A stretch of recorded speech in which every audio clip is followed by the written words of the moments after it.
2016년 6월 19일 주일 오후 시간에 주시는 하나님 말씀은 마태복음 25장 1절입니다.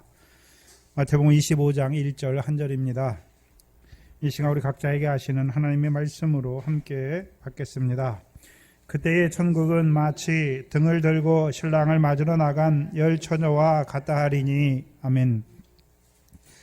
오전 시간에 그때의 천국은 말씀해 주셔서 크게 보면 첫 3년 반 환란 때에 하나님의 나라를 우리에게 말씀해 주셨습니다. 또 엄밀하게 말하면 인자의 오심을 위한 세상 끝의 징조를 바라보는 자들이 그 징조가 시작되기를 바라보면서 등을 들고 신랑을 맞으러 나간 기다리는 하나님의 나라가 포함되어 있지요. 또한 기다리는 신랑의 오심으로 이제 혼인잔치에 함께 그 신랑과 함께 혼인잔치에 들어가게 하시는 하나님의 나라지요. 그때의 천국은 미래 결실하게 하는 하나님의 나라가 아니라요, 이제 등과 기름을 가지고 신랑을 맞으러 나간 하나님의 나라. 이제 신랑을 맞으러 나간 그들이 드디어는 누구를 만나게 되는 것입니까? 신랑을 맞이하여서 신랑과 함께 혼인잔치에 들어가게 하시는 하나님의 나라인 것이죠. 마태복음 24장 37절에 노아의 때와 같이 인자의 임함도 그러하리라 말씀하셨어. 노아에게 분명히 홍수가 날 것을 말씀하시고 홍수가 난다고 말씀하니까 노아가 뭘 합니까? 방주를 예비하잖아요. 방주가 완성됨으로 홍수가 남으로 그 홍수에서 구원받는 자가 되듯이 인자의 임함을 말씀하여 주셔서 이제 너희도 예비하고 있으라 말씀하여 주셔서 이제 등을 가지고 신랑을 맞으러 나가는 자들이죠. 또한 신랑이 이로라 맞으러 나오라 하실 때 신랑과 함께 혼인잔치에 들어가게 하시는 그 하나님의 나라를 우리에게 말씀하여 주시는 것이죠. 그래서 그때의 천국은 아직 우리에게 이루어지지 않았죠. 그러나 어떤 면에서는 이루어졌어요. 어떤 면에서요? 저와 여러분이 등이 있다면 이제 신랑을 오기를 기다리는 그 하나님의 나라가 저와 여러분에게 시작됐잖아요. 근데 문제는 신랑을 기다리는데 등만 있습니까? 기름도 있어야 됩니까? 그러면 계속해서 등에 기름을 가진 자로 기다리는 거예요. 그게 저와 여러분의 하나님 나라예요. 그래서 신랑과 함께 그 혼인잔치에 들어가게 하시는 하나님의 나라입니다. 그래서 등을 가진 자는 이 하나님의 나라가 이미 시작됐어요. 뭐가 시작됐다고요? 이 하나님의 나라가 시작된 것이죠. 그래서 신랑을 맞는데 어떤 자가 신랑을 맞습니까?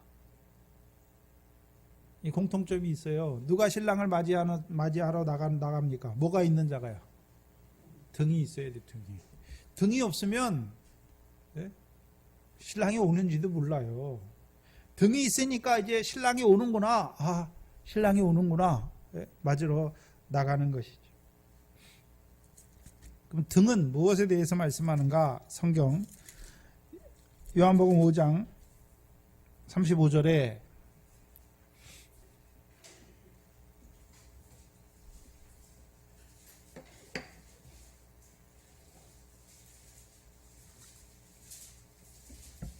요한복음 5장 35절에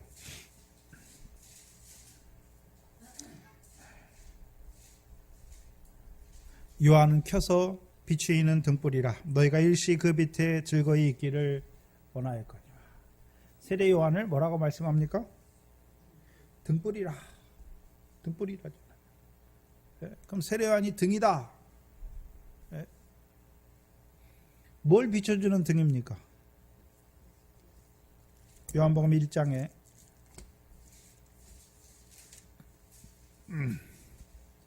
요한복음 1장에 보시면 요한복음 1장 6절 이하에 하나님께로서 보내심을 받은 사람이 났으니 이름은 요한이라. 저가 뭐하러 왔습니까?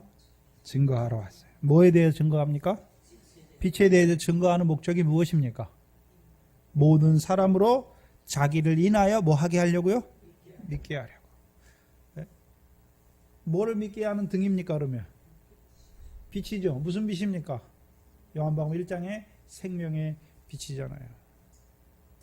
그럼 세례요한은 빛이 아니에요. 빛으로 인도하는 뭡니까?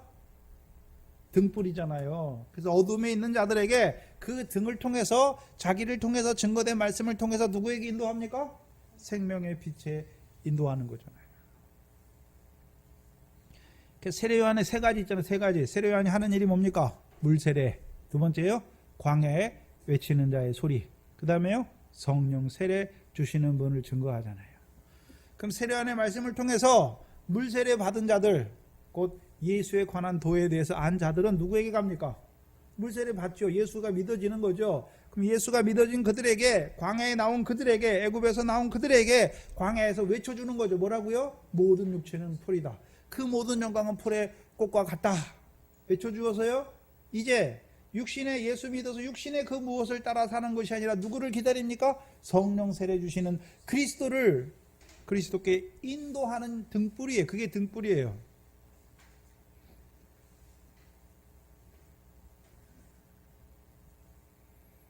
마태복음 5장도 보시면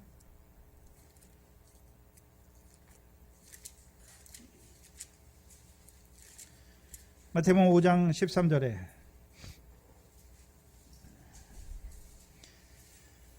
너희는 세상의 소금이니 소금이 만일 그 맛을 잃으면 무엇으로 짜게 하리요? 후에는 아무 쓸데없어 다만 밖에 버리워 사람에게 밟힐 뿐이라. 14절에 너희는 세상의 빛이라. 산 위에 있는 동네가 숨기지 못할 것이요 사람이 등불을 켜서 말 아래 두지 아니하고 등경 위에 두라니 이러므로 집안 모든 사람에게 비추느니라. 이같이 너희 빛을 사람 앞에 비추게 하여 저희로 너희 착한 행실을 보고 하늘에 계신 너희 아버지께 영광을 돌리게 하라. 그냥 너희가 세상의 빛이다 이렇게 말하는 것이 아니라 마태복음 5장의 팔복의 말씀으로 그들을 어떤 자로 세웁니까? 세상의 소금이요, 세상의 빛으로 세우잖아요. 그래서 세상의 소금은 무엇입니까? 마태복음 5장에 주시는 하나님 나라 복의 말씀이 내게 약속이 됐어요. 그 소금 언약이잖아요. 네? 그래서 내가 이제 세상에 살지만 소금은 썩지 않잖아요. 어떤 자로 살 때요? 심령이 가난한 자로 살 때, 애통하는 자로 살 때, 온유한 자로 살 때, 의에 줄이고 목마른 자로 살아갈 때, 긍휼히 여기는 자로 살아갈 때, 마음이 청결한 자로, 화평한 자로, 의를 인하여 핍박을 받는 자로 살아갈 때, 그게 세상의 소금이에요. 그 언약이 내게 이루어지는 거죠. 살아갈 때 그 복, 하나님께서 말씀하신 심령이 가난한 자는 천국이 너희 것이다 말씀하시고 애통한 자는 복이 있나니 저희가 위로를 받을 것이다 말씀해서 우리가 심령이 가난한 자가 되면 하나님 나라가 우리의 것이고 우리가 애통하는 자가 되면 그 위로를 받는 자로 살아가는 거, 그게 세상의 소금이에요.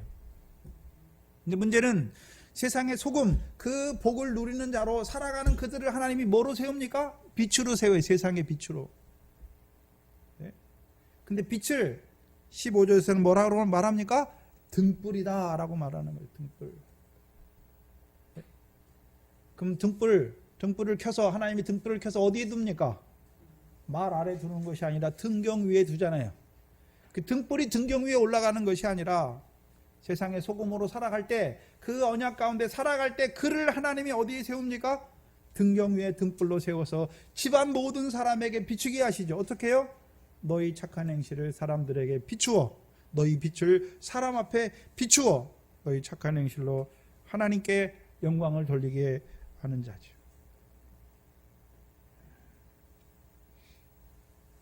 그래서 먼저는 소금이에요.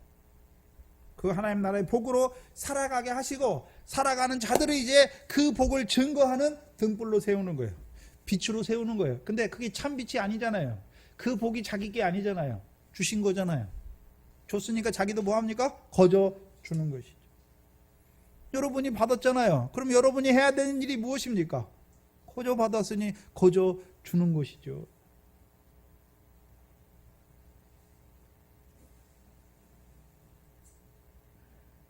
마태복음 25장에도 등을 가진 자들이 있잖아요. 등을 가진. 신랑을 맞으러 나간 자들이 뭘 가졌습니까? 등을 가졌잖아요. 그럼 마태복음 25장의 등은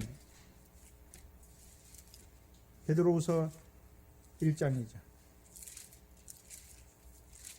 베드로서 1장 19절에 베드로서 1장 19절입니다. 385페이지입니다.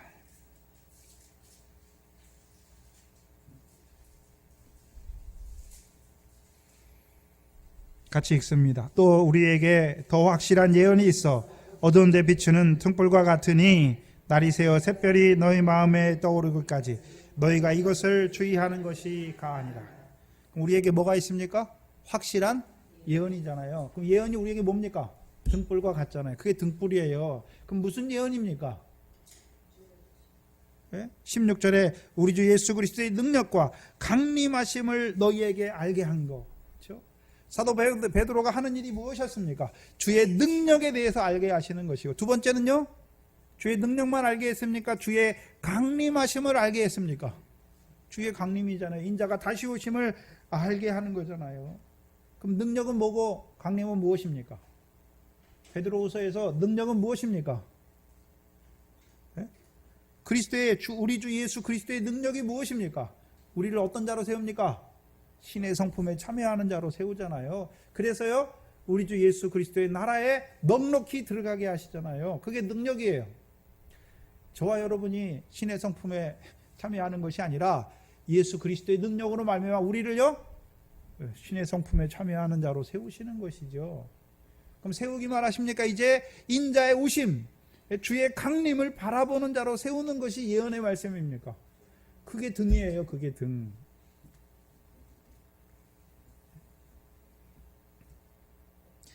그래서 마태복음 25장의 등을 가진 자들은 이제 누가 오는 것을 바라보고 있습니까?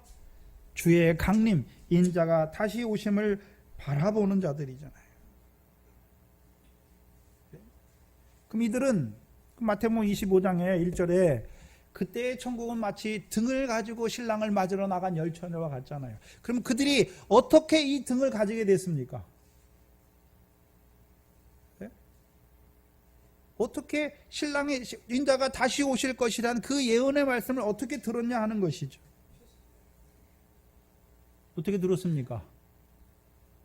스스로 깨달았습니까? 마태복음 24장 45절의 말씀처럼 충성되고 지혜 있는 종을 통해서 주시는, 때를 따라 주시는 양식을 먹고 마시니까 깨닫게 되었습니까? 때를 따라 자기 집안 사람들을 주께 맡아서 양식을 나눠주는 충성되고 지혜로운 그 종에게 때를 따라 양식을 받아 먹은 자들이 등을 가지게 된 것이죠. 그럼 때를 따라 양식을 나눠주는 종은 처음부터 그러면 마태복음 25장의 그 천국 신랑을 기다리는 등을 주는 것입니까? 처음에는 사람다운 업으로 애국과 같은 세상에서 세례왕과 같은 등을 통해서 예수의 물세례 주고 광야에서 외치는 음성으로 말씀으로 전해주시고, 또한 세례 주시는 그리스도, 성령 세례 주는 그리스도를 증거하였고, 더 나아가서는요, 그럼 등이 예언의 말씀인데, 예언의 말씀이 그러면 세례왕만 등입니까? 사람 낳는 어부, 추수할 일꾼의 일, 반석의 그 일, 그 일을 통해서 하나님의 백성을 어떤 자로 세웁니까? 바다의 권세, 사망의 권세, 음부의 권세가 이기지 못하는 자로 세우는 거죠. 그렇다면 마태복음 25장의 등은, 그 예언의 말씀은 이제 우리를 바다나 사망이나 음부의 권세가 아니라요, 무슨 권세요? 둘째 사망의 권세에서 구원하시는 거죠. 둘째 사망의 해를 받지 않는 자로 세우시는 하나님의 말씀이에요. 그래서 첫째 부활에 참여하는 자들은 복이 있고 거룩하도다, 둘째 사망의 해를 받지 않는다 말씀하시는 것이죠. 그러면 처음부터 이 등을 가진 자가 아니잖아요. 처음에는 세례요한의 등을 통해서 나아가게 하시고, 예수께 나아가게 하시고, 그리스도께 나아가게 하시고, 더 나아가서는요, 이제 제자들을 통해서, 추수할 일꾼의 일을 통해서 미래결실하는 하나님의 나라, 보리의결실하는 하나님의 나라 자라게 하셔서 그 때를 따라 양식을 나눠준다는 것은, 물론 이 마지막 때를 분별하는 것도 있지만, 하나님 백성이 어디에 있는지, 애굽에 있는지, 광야에 있는지, 가나안 땅에 있는지, 사사시대에 있는지 왕의 시대에 있는지 구별해서 때를 따라 나눠주는 양식이 다른 것이죠.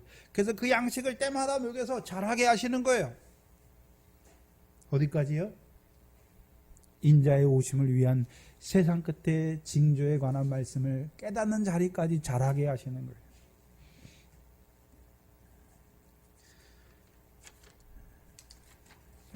어떤 말씀으로요? 누구를 증거해 주는 것입니까? 고난받고 죽임을 당하고 제3일에 살아나신 그 그리스도를 증거해 주노라. 이제 가르치는 거잖아요. 마태복음 16장 21절 말씀을 제자들에게만 가르쳤습니까? 그 제자들이 그걸 봤으니까 이제 제자들도 가르치는 것입니까? 제자들도 가르치는 것이죠. 그래서 그 가르침을 받는 자들이 이제 뭘 바랍니까? 자기 십자가 지고 자기 부인하고 자기 십자가 지고 자기도 주를 위해 죽기를 원하는 자. 인자가 오실 때 인자가 아버지의 영광으로 오실 때를 바라보는 자들로 세우시는 거죠. 그게 등이에요. 그게 마태복음 25장의 등이에요. 더 확실한 예언의 말씀이란 말입니다. 그럼 사도 베드로 지금 마태복음 24장도 우리를 어떤 예언의 말씀이요? 인자가 다시 오심을 위한 세상 끝의 징조의 말씀을 통해서 더 확실한 예언을 통해서 우리를 신랑을 맞이하는 자로 세우시는 말씀이죠.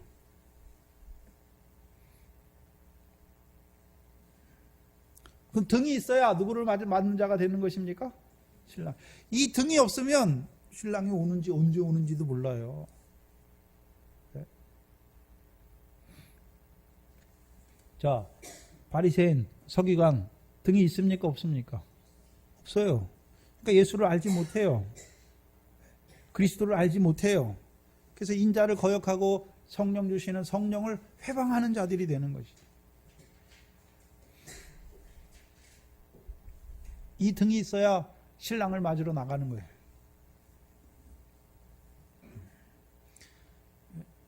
그럼 신랑이 하는 일이 무엇입니까? 신부를 맞는 것이죠.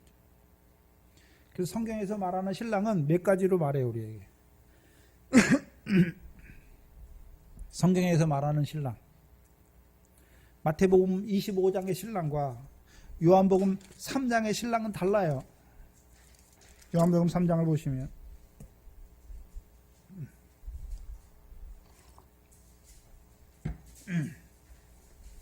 28절, 29절, 30절입니다. 요한복음 3장의 신랑이죠. 28절에 요한복음 3장 28절 먼저 보시면 세례 요한의 말이죠. 나의 말한 바 나는 그리스도가 아니요 그의 앞에 보내심을 받은 자라고 한 것을 증거할 자는 너희니라. 그러면 세례 요한이 자기는 누가 아니라 말합니까? 그리스도가 아니다. 그럼 자기는 누구라고 말합니까? 그리스도를 증거하기 위해서 보내심을 받은 자다. 그리고 29절에 신부를 취하는 자는 신랑이나 서서 신랑의 음성을 듣는 친구가 크게 기뻐하노니 나는 이런 기쁨이 충만하더라. 그러면 세례 요한은 자기는 뭡니까? 신랑의 친구잖아요. 그럼 뭘 기뻐합니까? 신랑이 신부를 맞는 것을 기뻐하는 친구잖아요. 그럼 신랑은 누굽니까 여기서? 신랑이 누군가요? 28절에 그리스도잖아요. 그리스도가 신랑이잖아요. 네? 그리스도가 신랑이에요. 그럼 세례요한이 하는 일이 무엇이었습니까? 성령 세례 주시는 그리스도께 인도하는 친구잖아요. 네? 자기가 성령을 세례 주는 게 아니에요. 성령 세례 주시는 그리스도께 인도하는 신랑의 친구잖아요. 그 인도하면 세례요한의 인도를 따라서 그리스도께 나아가서 그리스도와 함께한 자. 그러면 신부들은 세례요한을 통해서 이제 신랑에게 나아가는 자들은 누구와 함께하는 자들이 됩니까? 그리스도, 신랑이신 그리스도와 함께하는 자가 되잖아요. 그럼 그리스도와 함께하는 자가 되면 그리스도께서 뭐 해주십니까? 여기서 그리스도는 아브라함의 자손으로 오신 그리스도잖아요.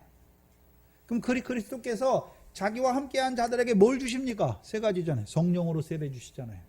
성령으로 세례 주니까 다른 말이 무엇입니까?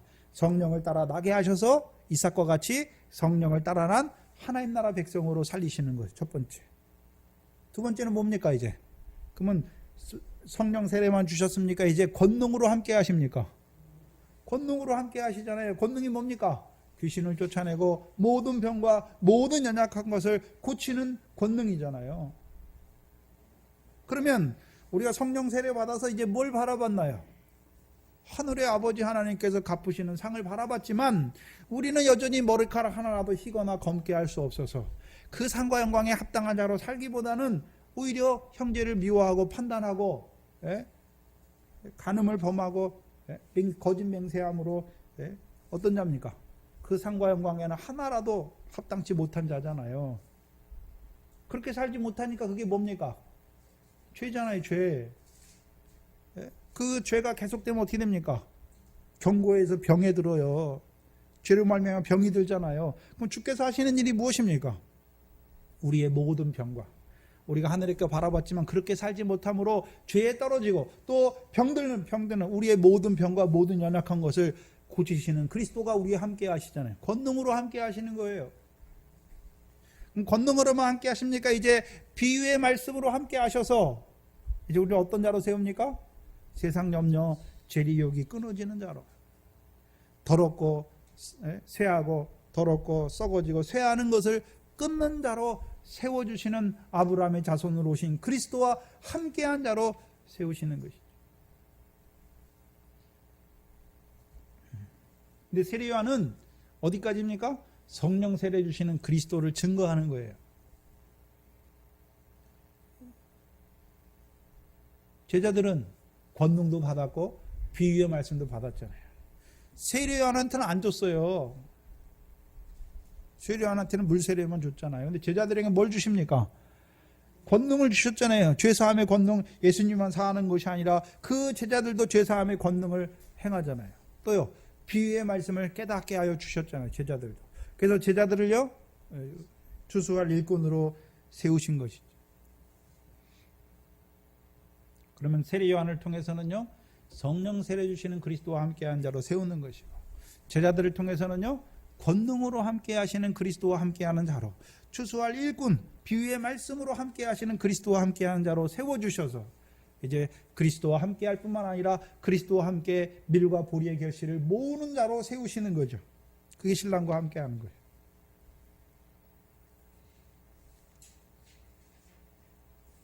근데 마태복음 9장 15절에 세례요한의 제자들이 예수님께 와서 뭐라 합니까? 우리와 바리새인의 제자들은 금식하는데 왜 당신의 제자들은 금식하지 않습니까? 예수님께서 뭐라 합니까? 신랑을 빼앗기는 날이 오리니 그때야 금식하리라 말씀하잖아요. 그러면 신랑을 우리가 신랑의 신부가 됐잖아요. 그리스도와 함께한 자가 됐잖아요. 그럼 계속 그리스도와 함께합니까? 빼앗길 때도 있습니까? 언제 빼앗깁니까? 고린도후서 11장입니다.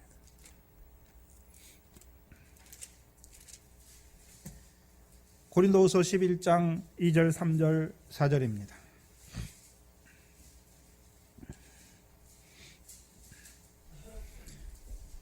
고린도후서 신약 297페이지입니다.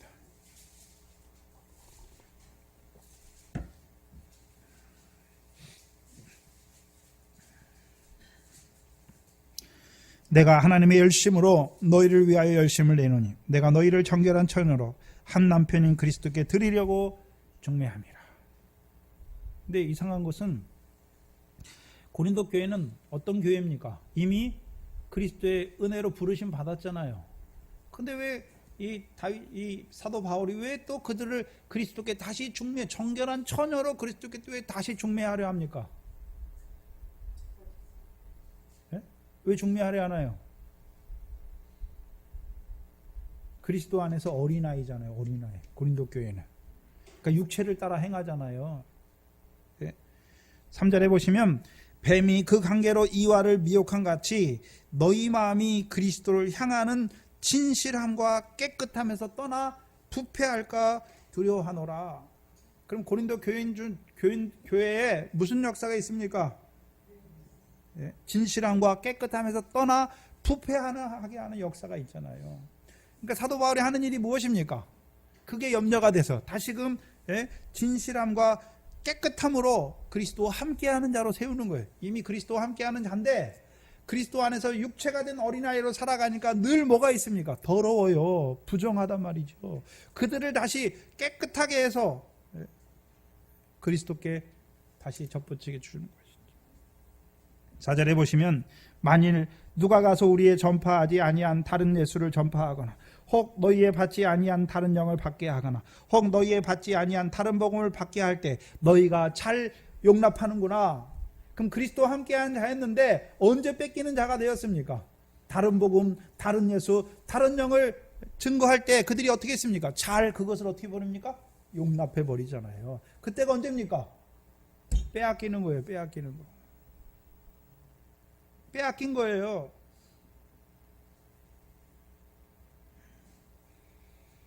신랑을 빼앗겼잖아요. 그러면 신랑을 빼앗는 자들의 역사가 무엇입니까? 11장 13절 이하잖아요. 거짓 사도, 사단의 일꾼들, 그들이 하는 일이 무엇입니까? 다른 예수, 다른 복음, 다른 영.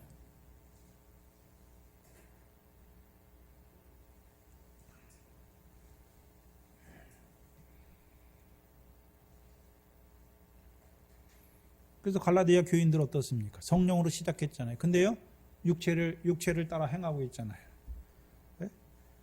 율법의 행위로 말미암아 의롭다함을 얻으려는 자의 자리에 떨어졌잖아요. 행함을 의지하는 자리에 떨어진 거죠. 빼앗긴 거죠. 빼앗긴 거. 빼앗겼는지 몰라요. 그게 잘하는 줄 알아요. 사도 바울을 통해서 갈라디아서 편지를 하게 하시잖아요. 고린도 교회의 말씀을 주게 하시잖아요. 왜요? 빼앗긴 신랑을 다시 찾아주는 것이죠.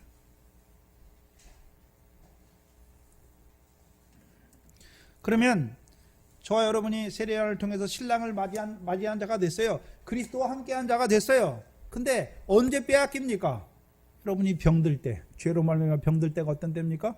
빼앗기는 때예요. 여러분이 연약한 자가 될 때가 빼앗기는 때예요. 여러분이 미래 결실을 하지 못하는 자가 될 때, 세상 염려에 떨어질 때가 빼앗기는 때예요. 여러분이 썩어지는 거, 더러운 거, 쇠해지는 것을 따라 살아갈 때가 빼앗긴 자가 되는 거예요. 신랑을 통해 주시는 기쁨이 없어요.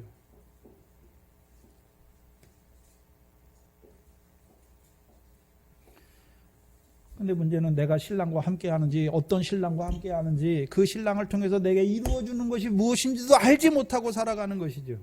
그리스도와 나와 무슨 상관이 있는지 알지 못하고 살아가요.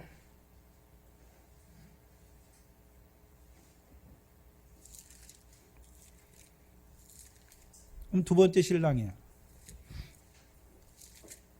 마태복음 22장이죠. 아까 오전 시간에 했던 마태복음 22장의 천국은 마치 자기 아들을 위한 혼인잔치를 베푼 어떤 인구가 같으니. 혼인잔치잖아요. 혼인잔치. 그럼 여기서 신랑은 누굽니까? 아들을 위한 혼인잔치니까 아들이 신랑이잖아요. 아들이.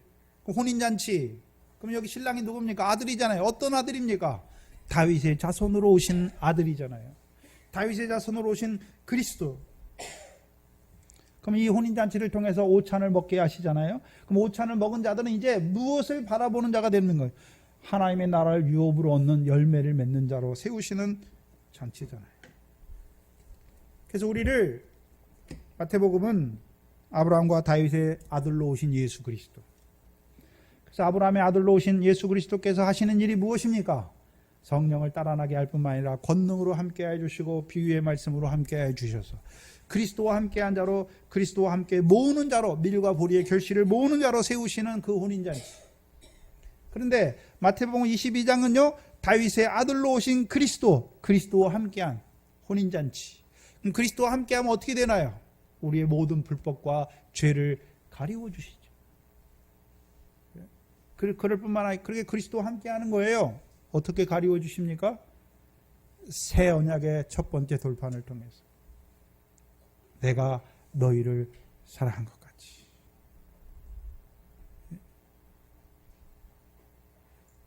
함께하여 주셨어요? 1만 달란트 탕감받은 자의 자리까지 잘하게 하세요. 그래서요 이제는요 그리스도와 함께 모으는 자. 뭘 모으는 자가 되게 하십니까? 열매죠, 열매. 성령의 열매. 형제를 사랑하는 성령의 열매를 모으는 자로 세우시는, 그리스도와 함께한 자로 우리를 세우시는 것이죠. 근데 문제는 다윗의 자손으로 오신 그리스도와 함께한 자가 됐어요. 그러면요 그 다윗의 자손으로 오신 그리스도께서 우리에게 이루시는 일이 무엇입니까? 우리 속에 7 귀신의 역사를 다 멸하여 주셔서 예루살렘을 시온이 되게 하실 뿐만 아니라 시온의 법궤를 안치해 주셔서 이제 시온에서 나오는 여호와 율법으로 우리를 가르쳐 주시죠. 그 사랑으로 율법을 이루게 하시는 것이죠. 근데 그걸 빼앗기는 자들이 있어요. 먼저 누가 빼앗겼습니까? 육적 이스라엘이 빼앗겼잖아요. 로마서 9장 이하에 행위를 의지함으로 부딪힐 돌, 시온의 반석에 부딪혔잖아요. 믿음이 아니라 행함을 의지함으로 그 모퉁이 돌을 버리는 자가 됐잖아요. 대제사장 서기관들. 그래서 다윗의 자손으로 오신 그리스도와 함께하지 못하고 오히려 그리스도를 반대하는 자요 해치는 자가 되었죠.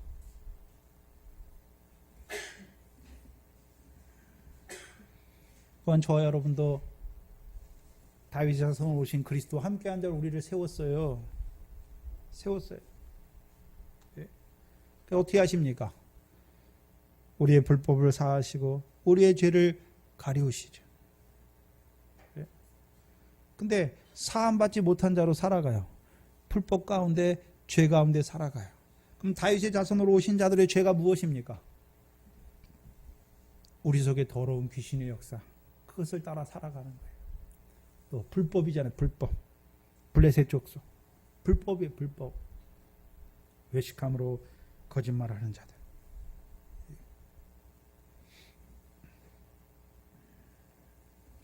빼앗겨요.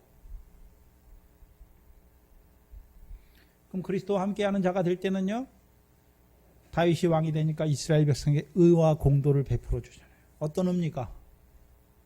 경건치 아니한 자를 의롭다 하시는 의.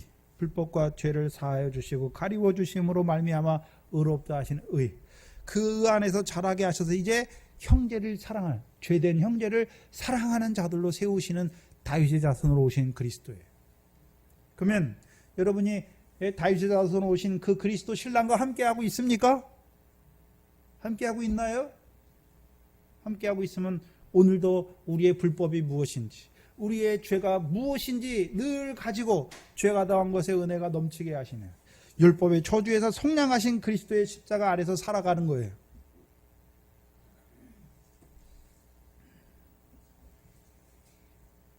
그 안에서 자라게 하세요.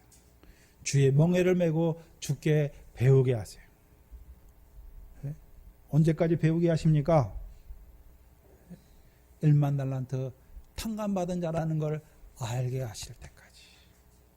근데 저와 여러분이 1만 달란트 탕감 받았으면서도요, 그걸 몰라요. 그 은혜가 얼마나 큰지 모르니까 100데나리온 빚진 자의 형제의 목을 잡는 자가 되는 거예요.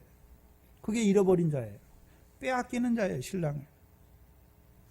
주께서 나 같은 죄인을 어떻게 사랑하시는지를 알게 된다면, 내가 죄인의 괴수와 같은 나를 사랑하시는데, 저 형제는요, 죄인의 괴수가 아니에요. 나보다 죄가 훨씬 작아요. 근데 우리는요, 내 죄는 작게 보고 형제의 죄는 크게 보잖아요. 내 죄는 합리화시키고 형제의 죄는 무슨 꼬투리를 잡아서든지 저 사람은 어떻고 저떻고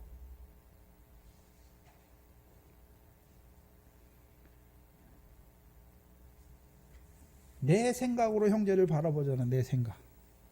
그게 자아예요. 자아. 그리고 자아가 깨져야 되는 거죠. 예수님 안에서 바라봐야 돼요. 왜요? 저를 위해서 예수님이 죽었거든. 내가 죽은 게 아니거든.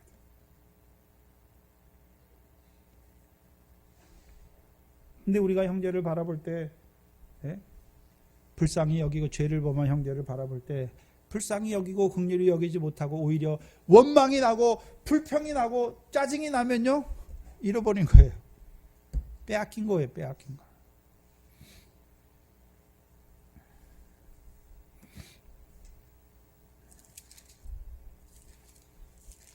오늘 마지막 25장의 신랑. 어떤 신랑입니까? 아가서 4장 8절 이하에 너는 레바논에서부터 나와 함께하고 레바논에서부터 나와 함께하자.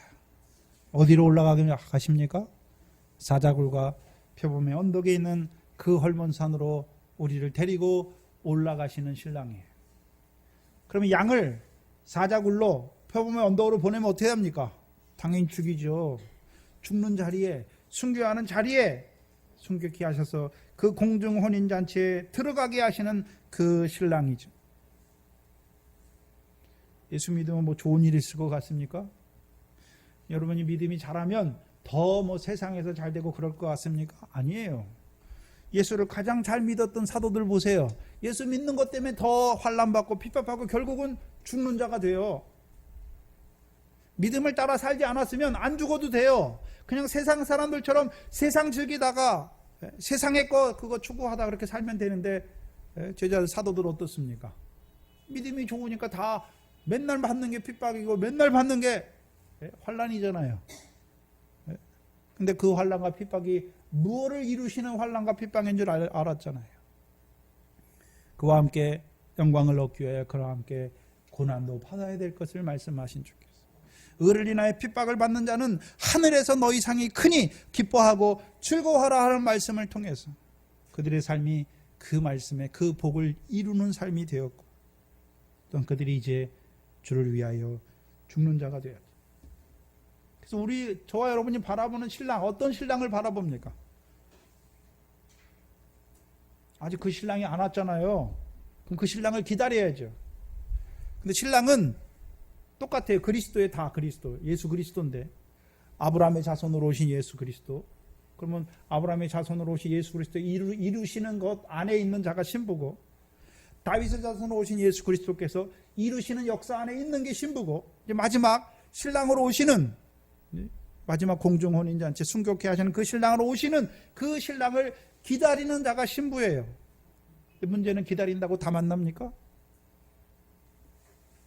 다 만나지 못하죠. 그래서 이 땅에서 신랑, 어떤 신랑입니까? 아브라함의 자손으로 오신 그리스도와 함께하는 그 신랑과 함께하는 신부들, 다윗의 자손으로 오신 그 그리스도와 함께한 신부들.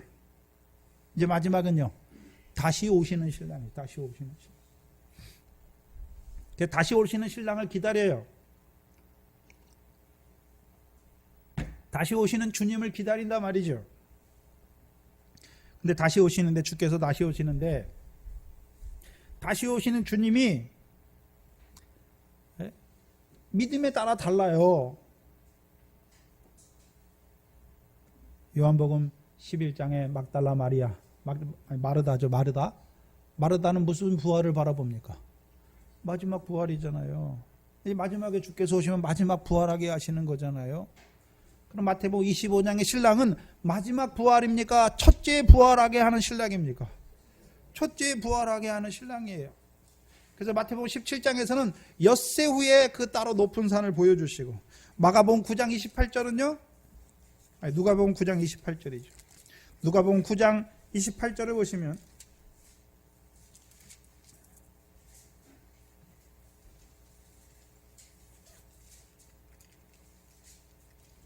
누가복음 9장 28절에 이 말씀을 하신 후 며칠쯤 되어요?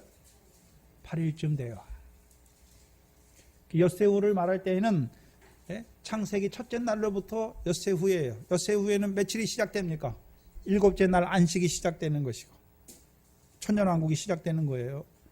이틀, 양심시대, 율법시대, 복음과 성령시대, 2000년, 2600년이 흐른 다음에 마지막 천년왕국 하루가 있잖아요. 근데 8일쯤 되면요, 이 천년왕국이 끝난 후에 다시 오시는 주님을 바라보는 거예요. 그러면 이들은 첫째 부활은 바라봅니까? 마지막 부활만 바라보고 있습니까? 마지막 부활만 바라보는 거예요. 마지막 부활만.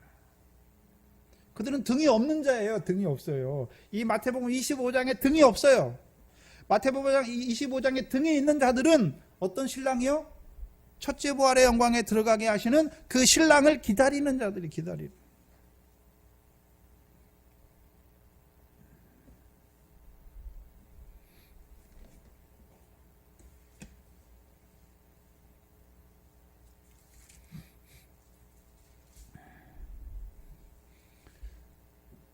그때 천국은 마치 등을 들고 신랑을 맞으러 나간 10처녀와 같다 하리니.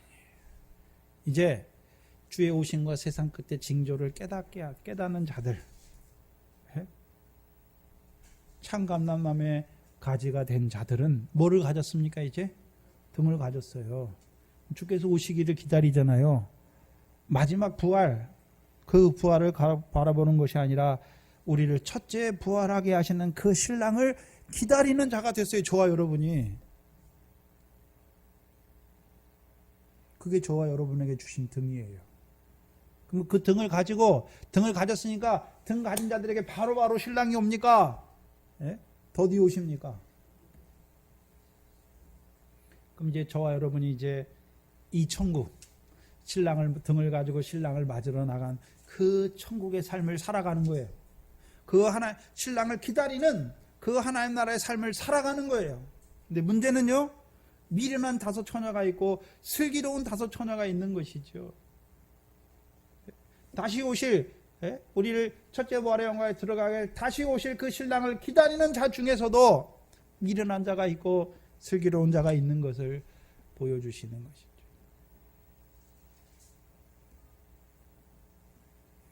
등만 가졌다고 다 된 것이 아니라 예비하는 생활이 있어야 돼. 예비하는 생활. 그릇에 기름을 가진 자로 살아가야 하는 것이죠. 곧 참 감람나무의 가지가 되었으니까 이제 그럼 기름은 어떻게 납니까? 감람의 열매가 맺어야, 그거를 짜야 뭐가 됩니까? 기름이 되는 것이죠. 그러면 저와 여러분이 이제 가져야 되는 것이 무엇입니까? 맺어야 되는 것이 무엇입니까? 감람의 열매잖아요. 감람의 열매는 무엇입니까? 하나님과 사람을 영화롭게 하는 거예요. 이제 저와 여러분의 삶은 나의 무엇을 위해서 사는 삶이 아니라요, 하나님과 사람을 영화롭게 하는 그 삶을 사는 거예요. 영화롭게. 예수님께서 마지막 그 잔을 두시고 요한복음에서요, 내가 이때를 위하여 왔나이다 할 때 하늘에서 무슨 소리가 들립니까? 영화롭게 하였다. 네가 나를 영화롭게 하고 또 영화롭게 하였다고 말씀하잖아요. 영화롭게 하시는 거예요. 예수 그리스도께서 이제 그 십자가 지심으로 하나님의 백성을 구원하시는 것이잖아요. 그럼 저와 여러분에게 우리를 제자로 세워서 이 교회를 세워주신 목적이 무엇입니까? 물론 우리의 구원도 이루어가지만 우리를 통해서 애굽에서 구원하고 광야에서 구원하고 미래 결실로 구원하고 보리의 결실로 구원하는 자로, 음부의 권세에서 구원하는 그 일을 위해서 세움받았잖아요. 그게 뭡니까? 그게 하나님과 사람을, 하나님의 백성을, 거기서 사람은 하나님의 백성이에요. 하나님의 백성을 영화롭게 하는 그 일이에요. 그 일. 그 일 하다 가는 거예요. 제자들이, 사도들이 왜 죽었습니까? 복음을 위해서 복음을 외치다가 그 복음으로 인해서 죽는 거예요. 저와 여러분도 그 일 하다가 죽는 것이지 뭐 내일 하고 그 일 하다 죽는 게 아니에요. 감람의 기름, 감람의 가지로 세워주신 것은 우리로 하여금 이제 하나님과 사람을 영화롭게 하시는 그 교회로 세워주신 것이죠. 물론 먼저는 우리 자신이 이 감람의 가지가 되어야 돼요. 우리를 감람의 가지로 세우신 그 하나님의 뜻을 행하는 이 교회가 되어야 돼요. 그래서 오늘도 생육하고 번성하는 그 일을 위해서 교회가 기도하고 그 일을 위해서 교회가 함께 합심하여 달려가는 것이죠. 오늘도 아브라함의 자손으로 생육하고 번성하는, 다윗의 자손으로 생육하고 번성하는 그 일을 위해서 기도하고 섬기는 자들이 누굽니까? 그게 감람의 가지예요. 감람의 가지예요. 근데 문제는 처음부터 감람의 가지가 되는 게 아니잖아요. 먼저는 가나안 땅에 들어가야 되고 하나님 나라 백성이 돼야 되고 그 다음에는요, 미래 결실하는 자, 보리의 결실하는 자, 포도, 무화과, 석류, 감람까지 자라가야 돼요. 감람을 자라간 들에게 마지막에 뭘 주십니까? 꿀을 주시죠. 꿀. 쏘는 그 고통을 통해서 꿀을 먹게 하셔서 그 공중 혼인잔치에 들어가게 하시는 그 하나님의 나라. 그러면 문제는 여러분은 어떤 하나님의 나라에 살아가고 있습니까? 어떤 하나님의 나라에서 살아갑니까? 어떤 하나님의 나라와 의가 여러분의 삶 속에서 이루어지고 있습니까? 그거예요.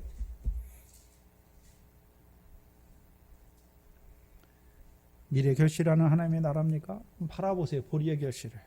보리의 결실하는 하나님의 나라입니까? 바라보세요. 하나님 나라 열매를 맺는 그 하나님 나라를. 포도와 무화과와 감람의 열매를 맺게 하여 주시기를.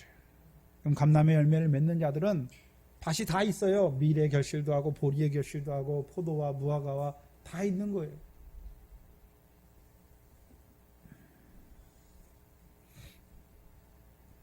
얼마나 귀합니까? 우리에게 그 첫째 부활을 바라보게 하시는 그 예언의 등불을 더하여 주셔서 우리로 하여금 가장 빛난 영광에, 따로 높은 그 영광에 들어가게 하시는 그 하나님. 또한 이 교회를 세워주시고 오늘도 그 첫째 부활의 영광을 증거해 주셔서 이제 등을 들고 신랑을 예비하는 슬기로운 다섯 처녀로 살아가게 하시는 그 하나님의 나라를 우리에게 이루어 주신 것이죠. 슬기로운 자로 살아가시기를 바랍니다. 기도하겠습니다. 하나님 아버지 감사합니다. 무엇이간데 우리를 이처럼 사랑하여 주셔서 그 하나님 나라의 백성으로 세우신 것도 감사한데 미래 결실의 구원을 이루시는 말씀으로 세우신 것도 감사한데 이제 보리의 결실 더 나아가 포도와 무화과의 그 하나님의 나라를 유업으로 얻는 열매 맺는 백성으로 영생하는 자도 세우신 것도 감사한데 이제 마지막 때에 이루실 그 하나님의 나라 그 신랑으로 말미암아 그 공중 혼인잔치 첫째 부활의 영광에 들어가게 하시는 그 예언의 말씀을 우리에게 허락하여 주셔서 오늘도 등을 가지고 신랑을 맞이하는 하나님 나라의 백성으로 살아가게 하시니 감사합니다. 이 교회가 하나님과 사람을 영화롭게 하시는 그 감람의 열매를 많이 맺어가는 하나님의 백성들이 되게 하여 주시옵소서. 이 일을 위하여 부족한 종을 중국에까지 보내시니 감사합니다. 하나님께서 그들에게도 이 말씀을 통해서 저들도 아브라함의 자손으로 다윗의 자손으로 다시 오실 인자를 바라보는 자로 세워가는 그 이방인의 충만한 수를 채워가는 하나님의 역사가 이루어지게 하여 주시옵소서. 예수님의 이름으로 기도하옵나이다. 아멘. 찬송가 162장입니다.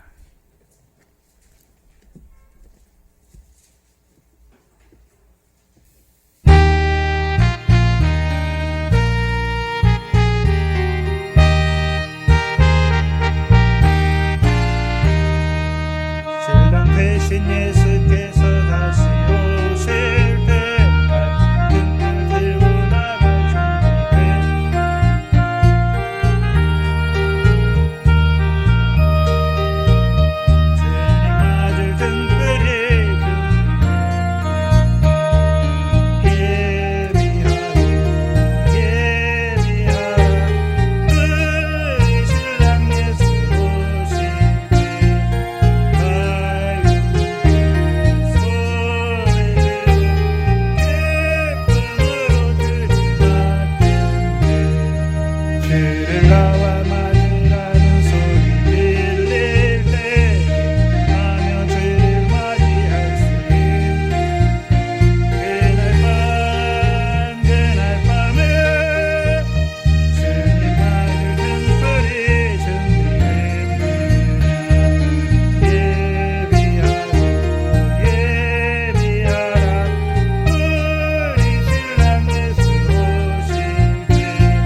저와 여러분에게 임한 하나님의 나라가 무엇인지 알아야 내가 어떤 하나님의 백성으로 살아가야 할지를 알아야 하는 것이죠.